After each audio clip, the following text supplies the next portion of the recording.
One. So I am talking to Graham Chamberlain, who covers UConn, who NC State is opening up with in Stores, Connecticut on Thursday at 7:30 CBS College Sports. So these two teams played last year. It was not close at halftime at all. It was 31-0 NC State, and then the Wolfpack ended up winning 41-10. I think in that game, UConn was maybe down to their second string quarterback and their third string running back or something. I just remember a lot of early season injuries for the Huskies. But when you look at why things went, Fresno State, I think, closed the year with like 9 straight wins. Liberty had a good record. And obviously Boston College is a team in the ACC. So, Wolfpack fans know the Huskies of September. How did the rest of the season kind of turn around? Yeah, so to your point, yes, they were down to, really third string quarterback. He was a true freshman, wasn't really expected to have to jump in, but he did win the backup job at a summer ball. Starting quarterback goes down. Second drive of the first game of the season, so a lot of trial by fire. After that, you mentioned Fresno State. That's kind of when things started to turn around. Fresno came in, they had to fly across the country, come to Connecticut, where it was about 50 degrees that day. It's cloudy, it's gloomy, it's kind of an empty stadium. They're down their star quarterback, Jacob Hayner's now in the NFL.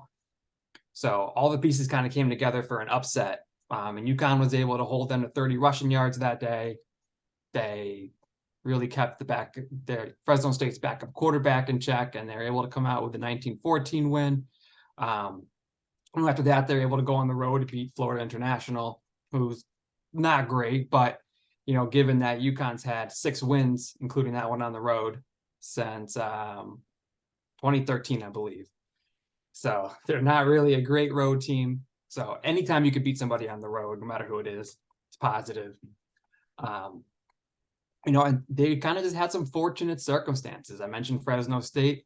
You mentioned BC, who also suffered from a ton of injuries.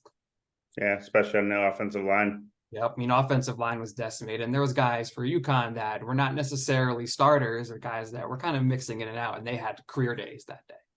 So again, fortunate situation. Liberty, probably fortunate that their coach had one foot out the door already, going to Auburn. But nevertheless, you got to beat who's in front of you. And UConn was able to do that. And kind of the expectations were like, for most people, maybe 3, maybe 4 wins.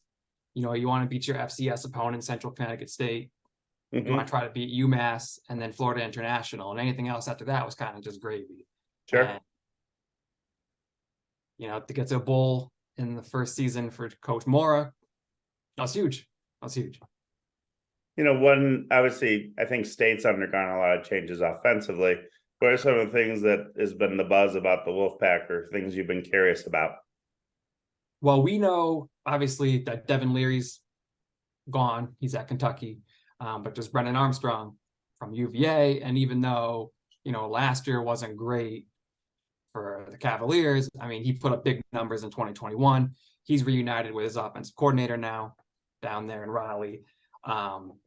And so it's kind of like we're looking at last year's game. Although I should mention, talking to Coach Moore this past week for media availability, he's like, I'm not really watching last year's game too much. I'm watching more of like UVA games. I'm watching more Syracuse games, because that's really more of the scheme that they're going to see.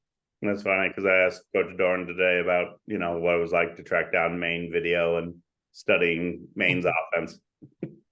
Yeah, probably not that easy to find. Well, I don't know what the football equivalent is of synergy, but it sounds like they have everything of everything. I'm sure that they do. So I think the expectations out of Connecticut for NC State are, the defense is going to be stout again. And on offense, it's a little bit of a question mark, but they have a very talented quarterback, a lot of guys coming back as well. So I think kind of the hope for UConn fans would be that, they need a little bit of time to gel perhaps, and they might be looking past UConn to Notre Dame the week after. That's probably People are Well, open. one thing that it's interesting is the UConn game last year. Thayer Thomas had a 75-yard touchdown. Basically, he made a First nice play. body control catch, sprinted the last, whatever, 40, 50 yards for the touchdown. They never had anything past like 55 or 52 yards, I think, the rest of the season.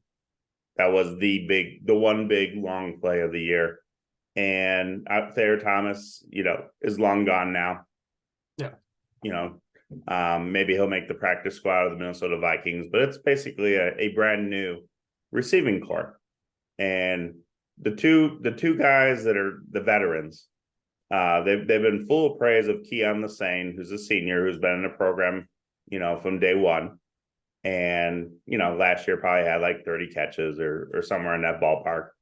And then they added a transfer from Rice named Bradley Rosner, who's a very unique situation. He legitimately has missed 4 different years because of injury between junior college and Rice. But when he has played, which was 2019 and 2022, he's been pretty good. He's been relatively productive at that level. 6'4", so he brings a little something different than the other receivers who are, not nearly as tall. At one point, and maybe he still has it, but pre-injury, I think he was like a 6'9" high jumper in high school. So this is a big body guy who can go up high, and snatch passes.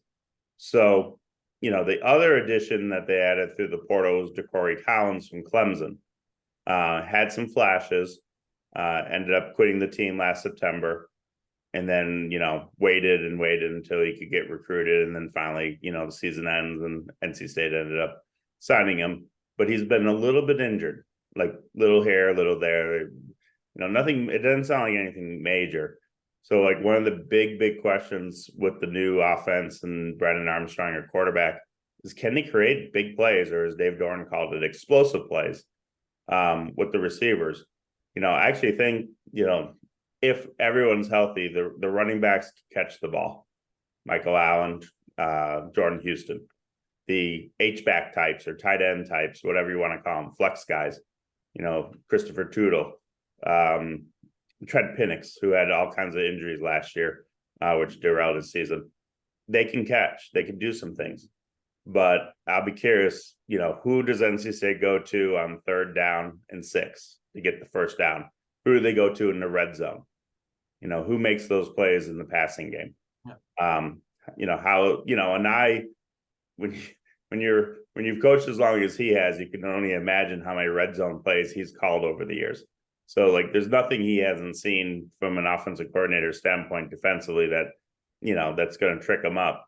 But, what are some of the things that UConn is kind of going through fall camp where you just may not know yet, until they lace it up on Thursday, what are some of those burning questions? Right. I mean, that's exactly what Coach Morris said this past Sunday. He's like, someone had asked him, like, what groups stood out to you during camp? Or what, which groups do you think improved? And he's like, I have kind of an idea, but you don't know till the lights are on. So the biggest question coming out of camp is probably at the receiver position. UConn was down, I think 3 last year. Their top receiver combine that with an injured quarterback. Yeah. So you're putting in a true freshman quarterback, and he also doesn't have his receivers to throw to either. So top recruit from a few years ago, back in 2019, Cam Ross, who had a big true freshman campaign, caught over 700 yards, was injured in 2021, was coming back for 2022, broke his foot a few days before the season starts. So he's out. They had brought in transfer from Old Dominion, Nigel Fitzgerald, tore his ACL a couple weeks into the season. Yeah, Greensboro Dudley, stand up. Yep, that's right. That's right. Yep. And their top receiver from 2021 was Keelan Marion, and he caught one pass in the first game against Utah State. It was a touchdown. Also broke his collarbone in the play. So right off the bat, they're out. All these receivers. Marion has transferred to BYU this year. Their leading receiver for the past 2 years in terms of receptions and yards, Aaron Turner, transferred to Cincinnati. So Mora hit the portal pretty hard, brought in Jordan Porter, who he recruited back when he was at UCLA. Sure. He started at Arizona State, then went to New Mexico. Now he's at UConn. He's expected to be a high producer, pretty big guy, add some size. They don't have a ton of size at receiver, so he's a nice addition, kind of more of a downfield threat as opposed to the other guys who, if you watched last year's game or any other UConn games, you're seeing a lot of screens, a lot of short passes. They kind of really kept it limited with what they had at receiver and what they had at quarterback. They brought in an FCS transfer, Brett Buckman from Delaware, just very sure-handed guy. I think they said he hasn't dropped a pass or dropped a catch all camp. So he's probably kind of your guy. You mentioned, who do you go to on third down, 3rd and 6, 3rd and short? What do you do? You have to have that. You got to have the funny guy. Yep. Cam Ross comes back. He's healthy finally. But, we haven't seen him play football since 2019. So the expectations are high, but at the same time, that's a lot of rust to shake off. He did get a little bit of run, like in the bowl game, caught a couple passes, but again, hasn't really played consistently since 2019. So with new quarterback, new receiving core, the expectations are a little higher, certainly in the passing game. They're hoping to throw for more than, I think, 39 yards or whatever they had against NC State last year. The positives are all the running backs return, with the exception of Nate Carter, who was injured for that game. He transferred to Michigan State. They added in Jalen Mitchell, the transfer from Louisville, who kind of replaces him as kind of that big, sturdy body, your 3rd and short situation, your goal line situations. He's that guy, but he's also pretty quick out in space. So they have a pretty solid running back core, and then 4 out of the 5 offensive linemen return as well. Mm-hmm. So it's still going to be a run-first team, but they're looking to expand the passing game, and that remains to be seen if they can do it. I do think NC State expects them to run a good amount, and from limited, I did just watch a little bit of the Maine Boston College game just to see how the quarterback throws the ball and how he handles himself in the pocket. And he looks like, sometimes some years I call it, he looks like he's an adult in the room. Yes. Like he knows what he's doing.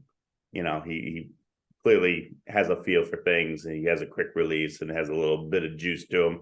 So it'll be interesting to see. I definitely expect him to throw way more than 39 yards against NC State.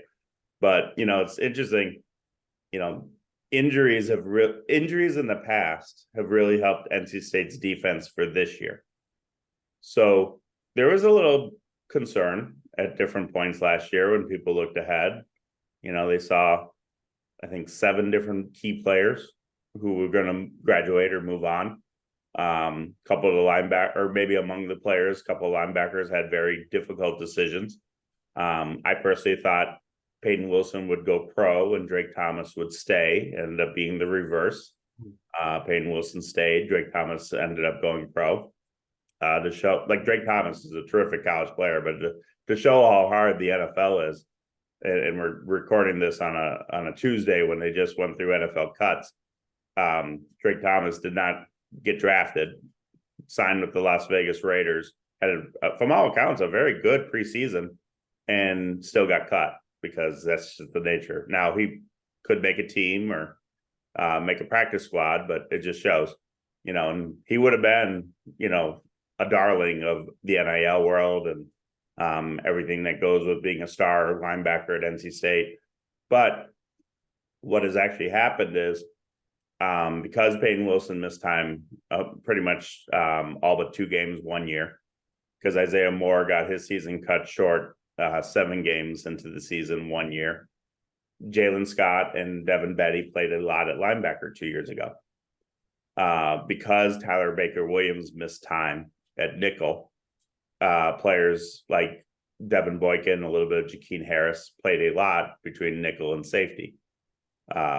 Because different guys missed time, like CJ Clark and Savion Jackson on the defensive line. Clark more so 2 years ago. Savion in the last 2 years has had his season cut short. All of a sudden, the defensive line, which the state runs a 3-3-5, they're rolling 6 deep and feel good about 8. So all of a sudden they have numbers. So it's one of those dynamics where, yeah, they have some key guys that have left and graduated, but very, very few of the new guys have never played or started it on the college level. And then the one position where they did get a transfer that will start on defense is Robert Kennedy, who is one of those unique guys who has spent time at East Carolina, junior college, Old Dominion, and they say he has fit in as smoothly as any newcomer could in the nickel spot, and again, senior. So, there was a little bit of a battle for one of the safety spots. Both cornerbacks are back. So it's one of those deals where, maybe the depth is unproven. More so in the back 7. I think they feel good about the backups on the D line. But, the expectations is maybe not as awesome of a defense last year, where they low key, only a couple of quarterbacks really hurt them. Very few. Dinjo Angole, Clemson had a good game, but most quarterbacks did not have great games, and very rarely did NC State get beat for a long play. There wasn't that's stereotypical 60-yard cheapie. Now, there wasn't the blown coverage.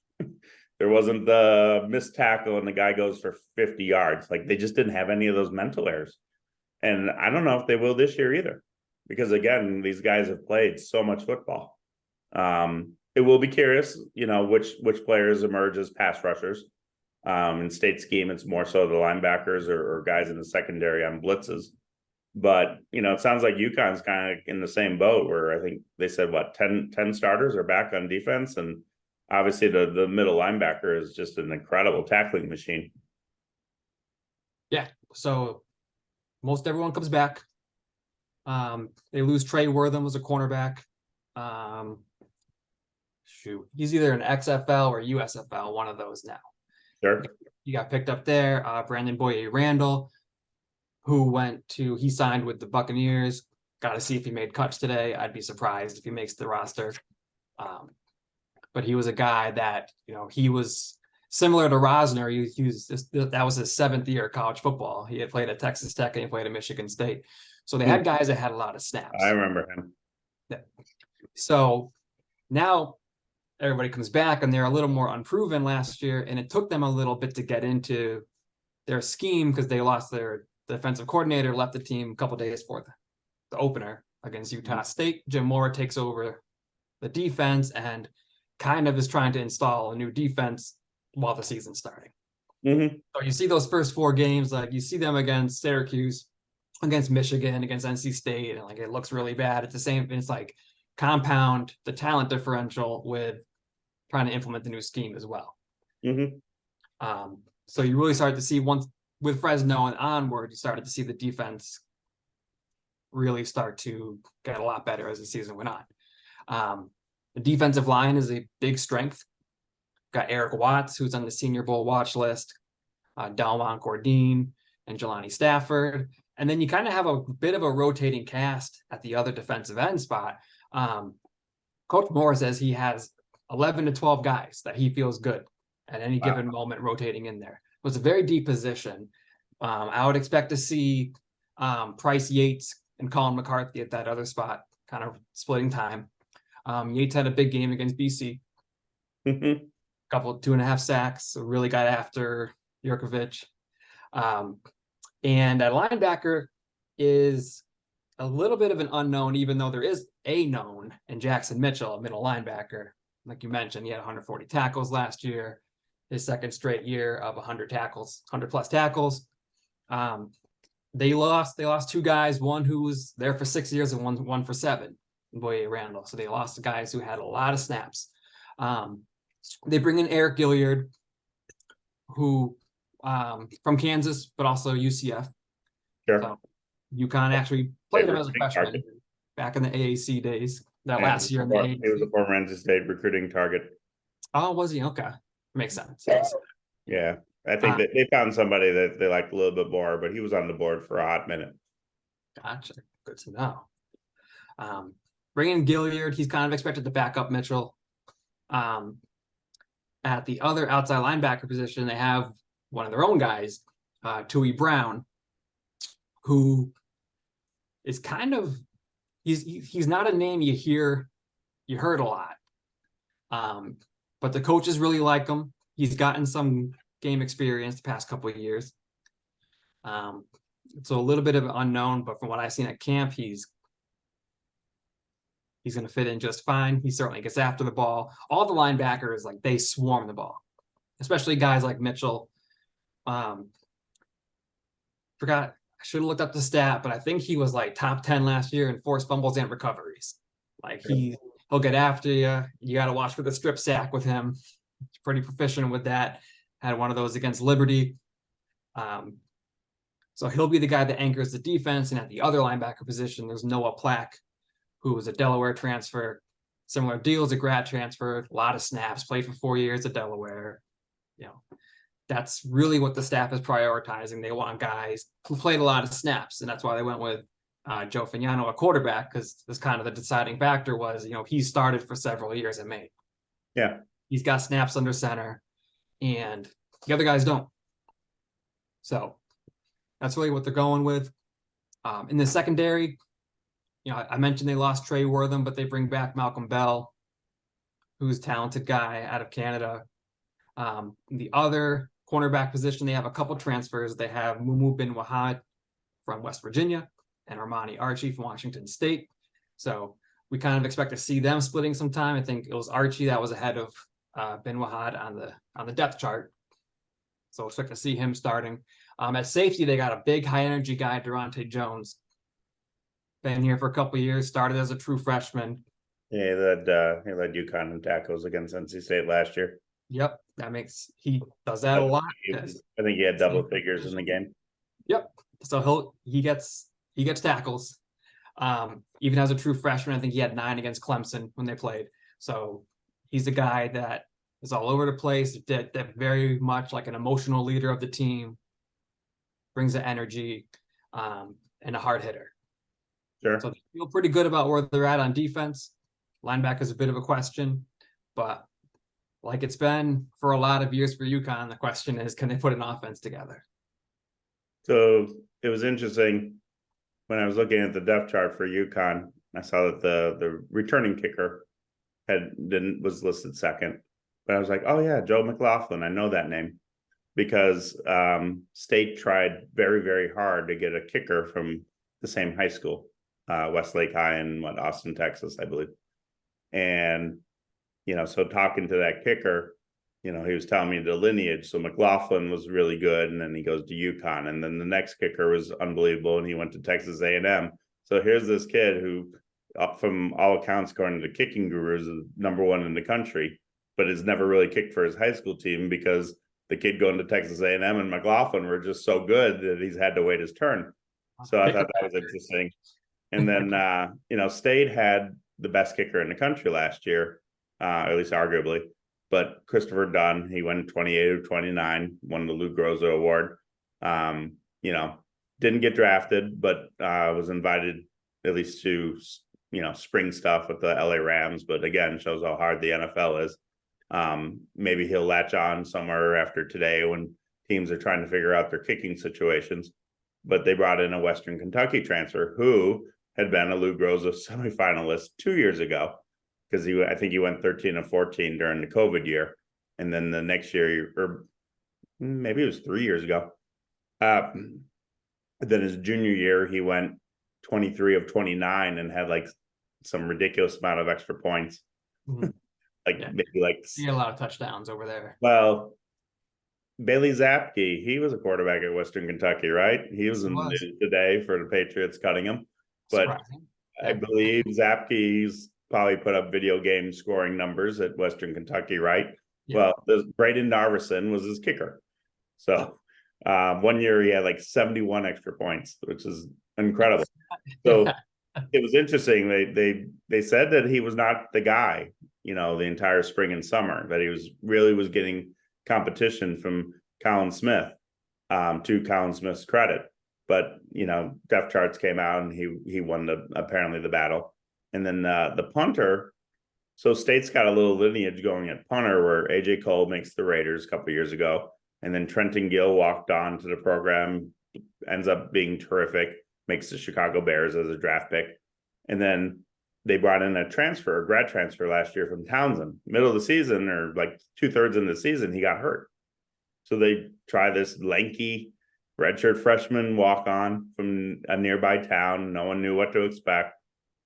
Basically, the kid killed it for every punt from like the last 5-6 games of the season, except for one. Like he had one bad punt that he shanked, but otherwise he was terrific. So all of a sudden, don't need to hit the portal to get a punter.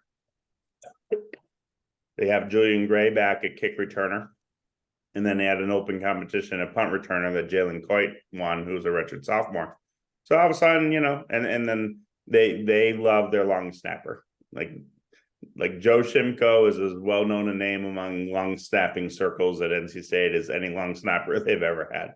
Like fans know him. He's a household name in this market for being a great long snapper. So special teams wise, they should be pretty good. I'm guessing McLaughlin got dinged up last year, which is why he wasn't the guy. And then I think they have the punter back at UConn. Is that what I saw? Yeah. So McFadden. My bad. Tore his ACL maybe a week or two before the season. So similar to your punter position, they went with a walk-on kicker from nearby, West Hartford, Connecticut, Noe Relis. And he comes out and did pretty well. He hit, should have had this in front of me, pretty decently long field goals. Like 12 of 16 or something, right? Yeah. I mean, he did well. A couple that were not good. Mm-hmm. A couple ones that he hooked. But, all in all, for a backup kicker, you can't go wrong. Now McFadden's back. He's healthy. He won the job coming out of camp. Now you have two good kickers, which is a good problem to have, just in case something happens during the season. I wouldn't expect them to kind of do a tandem thing. I think they both have pretty similar ranges. McFadden probably has a little bit of a longer range, assuming he's back to 100% where he was pre-injury. But they do bring back the punter, George Caratan, who's a transfer from Arkansas. Okay. He'll get you about 40 yards a punt, and on occasion he'll boom a big one. I remember back in the bowl game, he got like a 70-yard punt. Sure. Sometimes he hits it just right, and he can really boom it. For kicker, kick returner, punt returner, they go with their running backs. So it's going to be Victor Rosa. It's going to be Devontae Houston. They're going to be your two guys. You might also expect to see Brett Buckman, the Delaware transfer at receiver. Also James Burns. Never drops a pass. Never drops a pass. So he's definitely going to be on your hands team. You also have James Burns, who's a transfer receiver from Austin P. He's about 5'7", but he's fast. He's very, very fast. So, depending on kind of kick, like if it's a short kick and he's able to get a running start, any of these running backs, watch out, because they are dangerous in space. But it sounds like your kicker position settled, so you should be getting some deep kicks on kickoffs. Well, it's interesting. So Colin Smith, the guy who didn't win the place kicking job, he is the kickoff specialist. He was last year. He will be this year. I want to say something like around 40, 41 touchbacks and like 70 kicks. So, sometimes they purposely didn't boom it into the end zone. And then sometimes they'll have games where he has like 6 or 7 touchbacks. So it will be interesting to see, which are which. But, any other burning questions you have about Wolfpack football, or maybe a recommendation of a restaurant in the Stores area if we have any Wolfpack fans coming up that area? I can give both. Well, first, I guess what's kind of the expectation for the season? I know last year was much higher. Kind of expected to win the ACC. Not necessarily expected, but people thought they had a pretty good shot. Yeah, last year was much higher because there was like 17 starters or something back, and it was like the perfect storm of injured players who got an extra year and guys getting an extra COVID year and guys turning down the NFL because they were injured. So everything kind of came together where they had this large group of players, which has made last year feel like, it had to be last year. But most people, have Clemson, Florida State, up at the top. And then no real clear cut third team. Some might say UNC because of the rankings, but I don't think anyone's fearful of the Tar Heels this year. Pittsburgh has a very solid program. Duke had a nice year last year, very much more difficult schedule this year because they have to play Clemson, Florida State, and Notre Dame, plus UNC and NC State and Pittsburgh, and maybe Wake Forest. So and obviously Wake Forest just kind of hums along and does what they do. NC State historically usually wins between 7 and 9 games under Dave Doran. No one knows what the offense will be like for sure. I'm sure State has a very good idea, but they don't have open practices or anything like that. So, like I said, will there be a big play receiver emerge? Is there a running back that is a banger up the middle when it's 3rd and goal at the 3? Little things like that. Who's the go? What do they do on 3rd and 6? Who's the go-to guy? Because that was Thayer Thomas last year. He was considered the money guy on those type of situations. What will they do in the red zone? How many times will they settle for field goals instead of touchdowns? So all these little things, and it all starts with Brennan Armstrong at quarterback, and who was not good last year. And he'll tell you he wasn't good last year, but he also didn't have much help, and he lost key guys on his coaching staff.